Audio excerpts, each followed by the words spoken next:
Welcome back, everybody. Got us a little project. This is a 2005 Ford F-250. It's got the 6-liter Powerstroke diesel engine, and she doesn't run.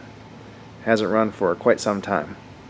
So the story I got, the customer bought this truck about 2 years ago, and I don't know if it had the engine problem when he bought it or shortly after, but he thinks there's been a catastrophic failure with the engine.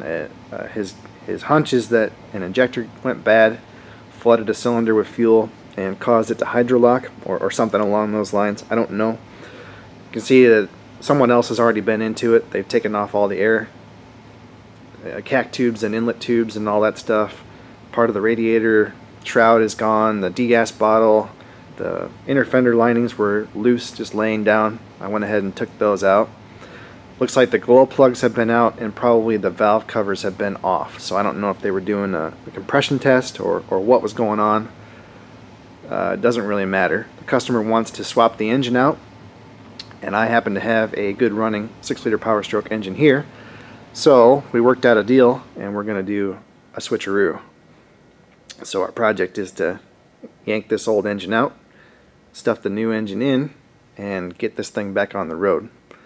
So 2005, it's a little crusty underneath. The frame looks solid, but the body's starting to rot pretty good. But that's pretty normal for this area, for this age of truck. These trucks really didn't rust that bad, but this one has all the problems that they all have. The fender arches and the cross members under the box are rusting pretty bad, and then the rocker panels underneath the cab. But like I said, the frame is solid, so I think if we can get the engine running, we can get this guy back on the road. Well, here's a shot of the mess we've got underneath the hood. So you see a lot of things have been removed. Radiator shroud, or the fan shroud I should say, the upper radiator hose, the CAC tubes and intake tubes, air filter, the FICM module is just kind of sitting there. Looks like it's maybe missing one of the brackets. I see a new glow plug harness sitting here, so they probably destroyed the old one when they took it out, which is pretty normal. Batteries are unhooked, and I think they're totally dead, so I don't know how many miles are on it. Doesn't really matter, I guess.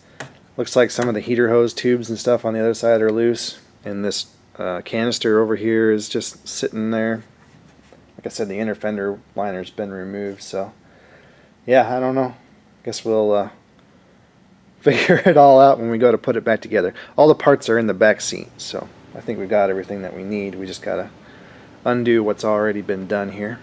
So here's a pile of goodies in the back seat, and I haven't gone through and inventoried everything, but it looks like most of the major stuff is there. We just gotta put it back together like a big puzzle. Okay, I'm having some trouble talking today, so I'll try to muddle our way through this. A couple ways we can do this job. The first option is to remove basically the whole front clip, all the coolers and everything, and take the engine out the front. And if you read the factory service information from Ford, that's what they're going to tell you to do. And certainly if you don't have a lift, that's probably your best option. Now the other thing that we can do is actually take the whole cab up off of the frame and access the engine that way. And since I have the tools and stuff to do that, that's what I'm going to do. As far as I'm concerned, it's basically a wash as far as time goes, and I think it's a lot easier to deal with these crusty old engines, you know, with the space that you get by removing the cab. So it sounds dire, you know, remove the cab, but it's really not that bad of a job. And that's the way the trucks were built. They were designed, you know, so that the engine was put into the chassis and then the cab was lowered down over top of it. So all the wiring harnesses have connectors that can be undone. All the hoses have connections that can be removed. And if you've done this job a few times before and you have the equipment for it, you can have the cab off here in a couple hours. It's really not that bad of a job. So I've gone ahead and done all the things down below that I think I need to do. There's a ground strap from the cab to the frame. I've removed that. Shift cable has been removed. The parking brake cable has been removed. And I had to hammer out the locking divot in the parking brake cable union. So that lets me know that most likely the cab's never been off of this truck. There's wheel speed sensors for each wheel, and then this truck has fog lights, so I had to disconnect the fog light harness. And then up in the front, you got to disconnect the lower radiator hose and the transmission cooler lines. The transmission cooler lines take a special tool. Looks like this. It looks like a fuel line disconnect tool, but it's of course a little bit different. So I'll put a link in the description where you can buy that. There's also a metal version that maybe it's better, I don't know. And those transmission cooler lines can be a real pain. You got to get medieval with them. On this one, I actually had to grab the thing with some pliers and use a pry bar to pop it loose. They get rusty and then they don't want to come out of there. What else? I gotta take the bolts out of the power steering cooler, and we'll let that sit down on the frame. And then, yeah, we'll go ahead and tackle all the stuff inside of the engine bay, and then we gotta take the back seat out. This is a 4-door, so it's got 6 cab mounts. So we got to take the seat out to get the carpet up so we can get to the cab mounts from the inside. Now, word of caution about these Super Duty trucks. I have not seen one yet that didn't need a set of rear cab mounts. If it doesn't need them, it's probably because they've already been replaced. So no better time to do that than when the cab is off. I would just go ahead and assume if the truck's got more than 100,000 miles, it needs a set of rear cab mounts. So we'll get those coming, and we'll tackle the stuff underneath the hood. I don't know how much of it I'm going to show. It's going to be kind of boring, so I'll just hit the highlights.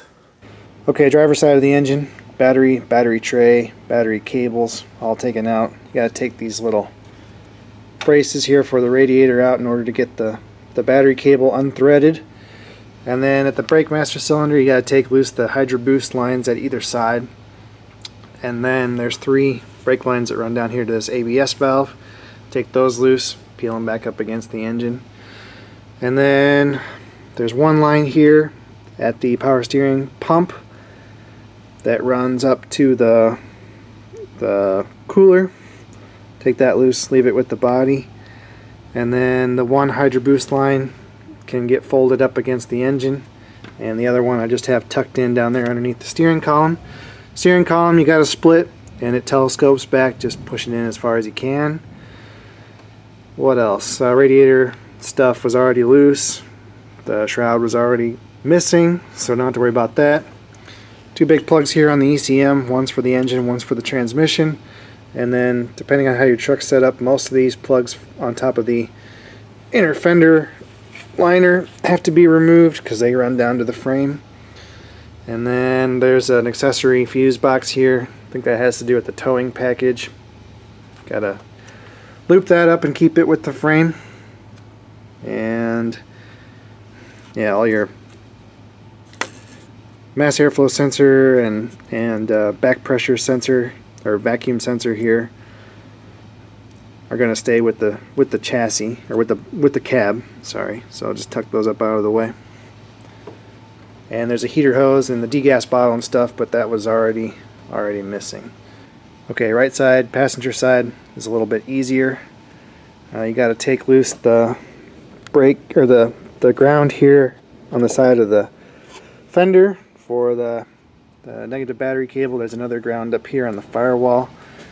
The hose for the map sensor, it's got to be removed. This one's in pretty sad shape, so we'll probably be replacing that.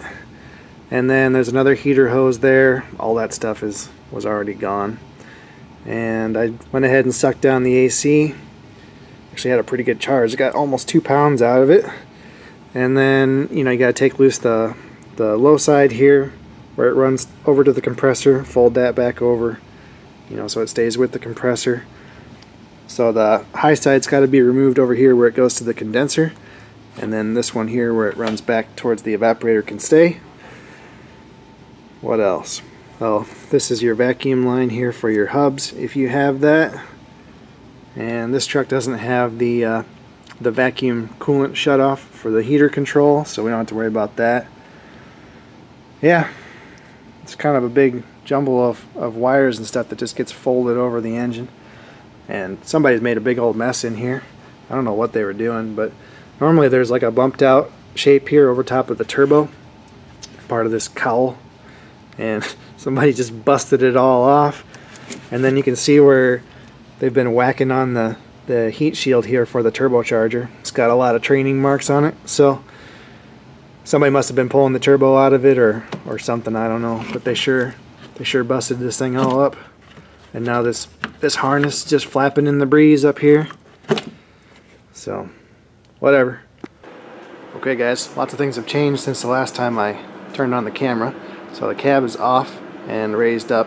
That turned into quite a bit of an adventure because normally you just put the lift on the pinch weld there by the rocker panel. Well, check out that, 12-15 inches of pinch weld that's completely missing. So I had to do a little sketchy riser block there up to the brace for the cab mount. So I feel better when it's back down on the frame, but it's pretty solid. I've got a safety strap on it, so it can't really go anywhere. And then I went ahead and moved the whole frame and chassis back, just because it's a lot easier to do everything without the cab hanging over your head. Now obviously it's going to cause me some problems when I go to set the cab back down, but I don't think it'll be too bad. And here's the new engine, or used engine, getting ready to go back in. So I had to do a few swaps from the old engine to this engine.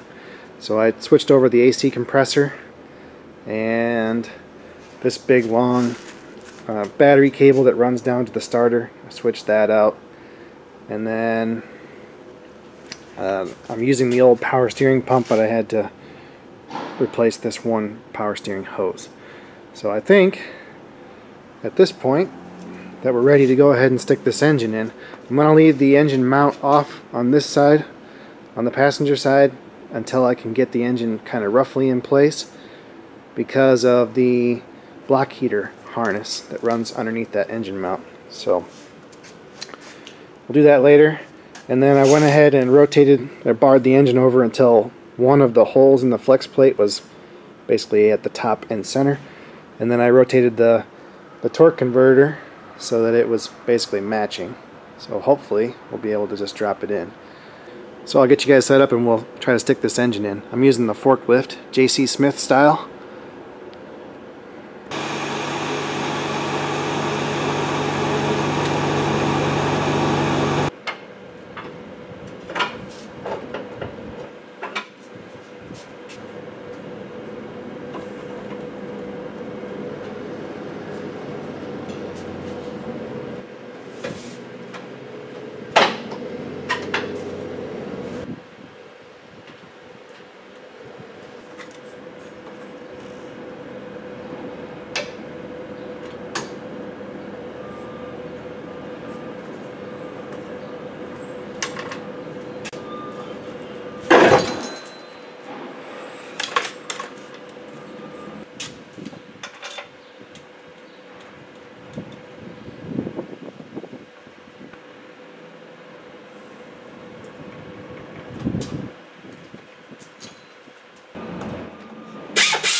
Well, this is the point in the project where we can finally take a real deep breath and relax a little bit. You heard it, the engine starts and it runs pretty good. And there's no check engine light on, there's no major oil leaks or coolant leaks or anything like that.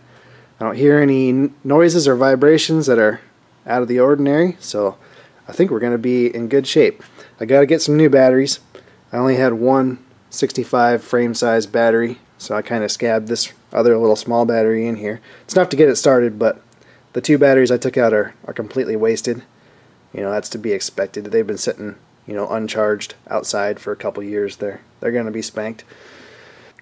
So I got a few things to do underneath the hood here. It's kind of a mess. I don't know who has been working on this thing, but they obviously were very frustrated by the plastic trim. You see, there should be a trim piece here in front of the radiator. That's completely missing. A lot of the bolts were missing, like out of the radiator support, and the battery tray bolts were missing. And then I did find that cowl piece that's supposed to fit, you know, sit over top of the turbocharger, but they broke all the mounting tabs off of it. You can still see one kind of held in by that bolt. So I don't know what I'm going to do there. I guess I'll have to just try to zip tie that wiring harness up to the seam there, and we'll toss that plastic piece in the trash because I can't save it. And then I found some other things that are broken. You see, one of the mounting ears here for the map sensor is broken off. So just a few things to finish up. I got to charge up the AC and then put in the inner fender liners. I'm going to go ahead and change the oil and the filters, and you know, we'll top off the transmission and power steering and make sure that the brakes are good and bled, and we should be good to go. So maybe tomorrow morning I can sneak down here and finish this up. Okay, I'm just about done. I got the inner fenders installed. Check this out. They actually went and cut a whole corner out of this inner fender liner. So this is the passenger side. These are just a bear to install and remove. They're probably, I'm assuming that the factory they put them in before they put the cab down on the chassis, but I've never had to actually cut the corner out of it before. Oh well.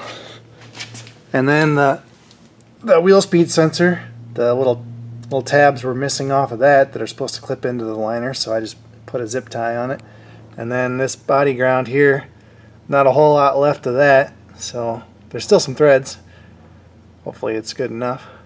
So this is the bottom of the radiator right here, and you see it's got this little rubber flap here that's supposed to, I don't know what it is, air deflector or something, but somebody's run over something, or this truck's been hit in the front end before, and this whole radiator core support's been pushed back about yay far.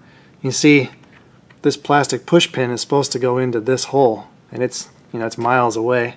The ones on the passenger side I was able to put back in, but on the driver's side she's just gonna have to sit there and flap because, yeah, like I said, it either ran something over or it's been hit. And it actually caused me some problems when I went to raise the cab because, oh, where is it? You see that's the drain right there for the radiator. See how it's actually underneath of the sway bar? So it's supposed to be in front of that.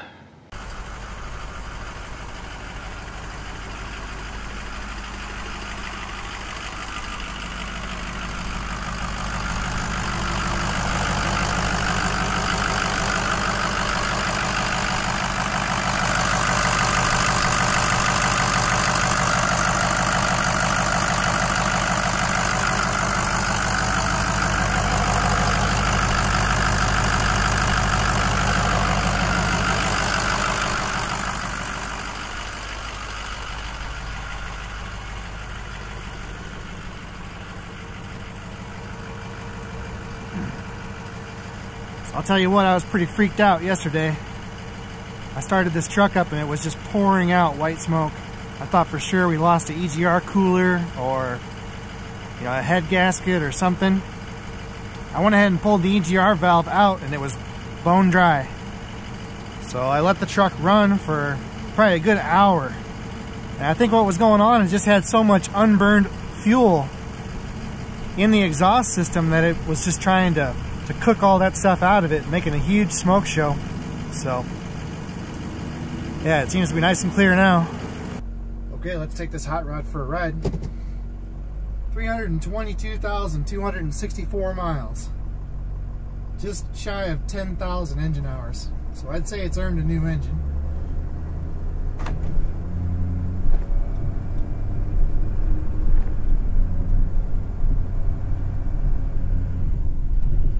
This is a pretty nice truck. I mean, As far as options go, it's got pretty much everything. Automatic climate control, CD player, automatic hubs. I don't know what's going on here.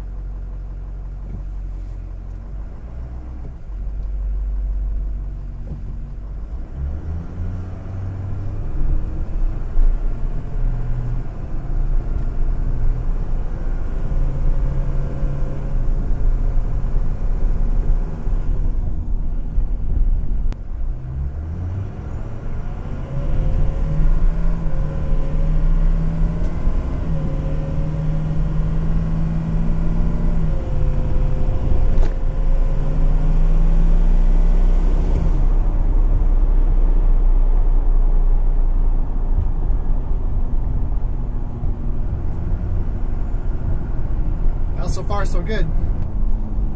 Well, the steering wheel's about 80 degrees out of whack, and that's not something that I did. It was like that when I brought it in the shop.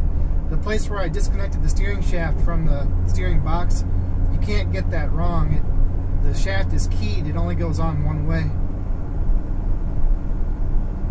So somebody's done some front end work on it. I see that the steering damper has been replaced. So I don't know. I'll have to see what he wants to do with it. It's got some tire noise too and some funny tire wear, so he probably needs to get an alignment done.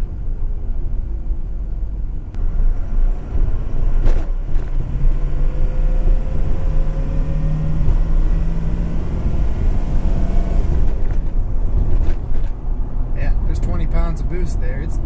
It's running good. I got a little bit of a coolant leak right here in this heater hose. I think I just need to move this clamp around a little bit. So if you work with these constant tension clamps a lot, you should get yourself a pair of these pliers. They're special pliers for dealing with those clamps. And the flexible one is awesome for working in tight spots in an engine bay. And then I've got another pair that's kind of like just a pair of pliers, and those are really handy too. I'll put a link in the description. They're not expensive. Definitely a lot better than a pair of vice grips or whatever.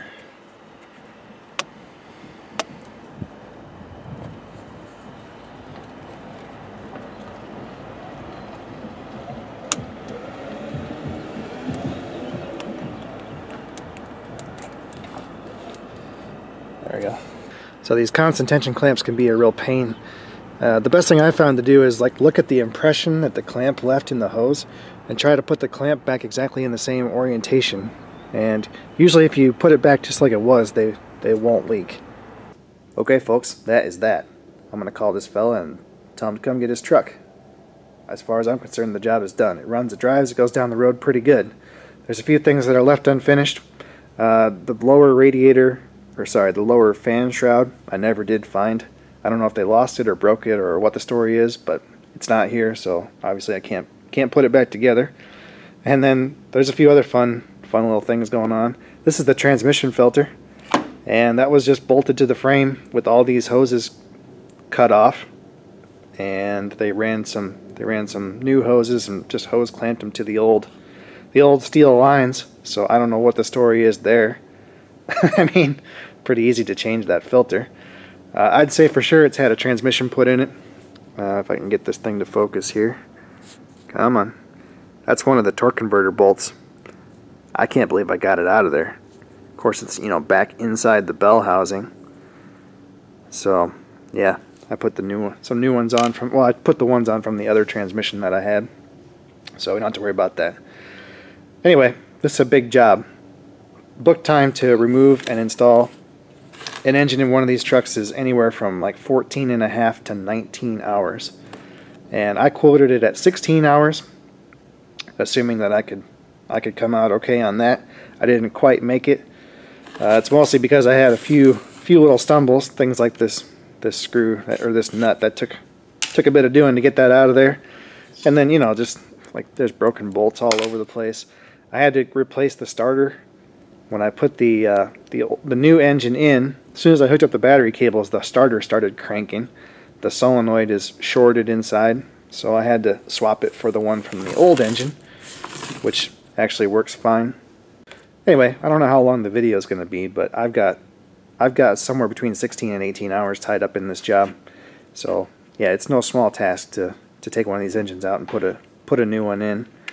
And I've read things on the internet, like on forums or whatever, where guys claim they can take one of these engines out in 3 hours. I don't know what planet they're on, but that's certainly not going to happen around here. It's a 14-year-old truck. You know, you saw how rusty and corroded it is. Plus somebody's had it apart before me and done, you know, God knows what to it. So it's basically like a giant puzzle. And I think that's the hardest thing to do, is to put something back together that someone else took apart. Even if you are familiar with it, it's a tough job. So, but you know how the internet is. You know, repair times are kind of like sex. People have no problem lying about it. Anyway, guys, thanks for watching.